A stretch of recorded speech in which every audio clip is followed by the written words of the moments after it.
Guys this is picnic spot.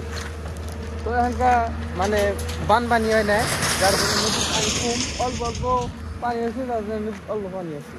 তো এই নদীটা হলো সংকট নদী। আর এই যে এই জায়গাটা মানুষ থাকে রাইতে আর কি, এই জায়গায় মানুষগুলো থাকে রাইতে। তো দেখাইতেছি আপনাদেরকে সংঘর্ষ নদী।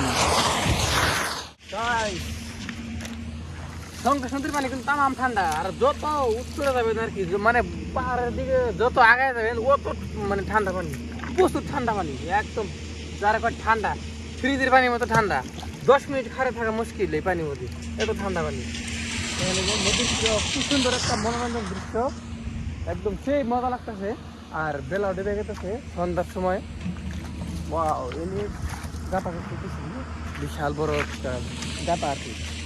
গাছ নদীর ধার দেখেন, আর এই জায়গার পাথরগুলো দেখেন, একদম একদম সাদা পাথর আর চকচকা পাথর, কোনো আয়রন ছাড়েন নয়। আর এনুকার পানি যেমন মজা আর কি, খায়ও মজা, সব দিকে মজা, একদম চকচকা, একদম সাদা পাথর।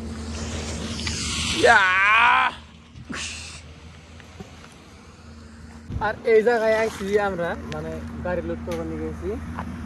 তো গাড়ি লোড করে জমরকে সাইডে আমরা। ওয়াও গাইস দেখেন কত সুন্দর সুন্দর সাদা পাথর, সংঘর্ষ নদীর পাথর।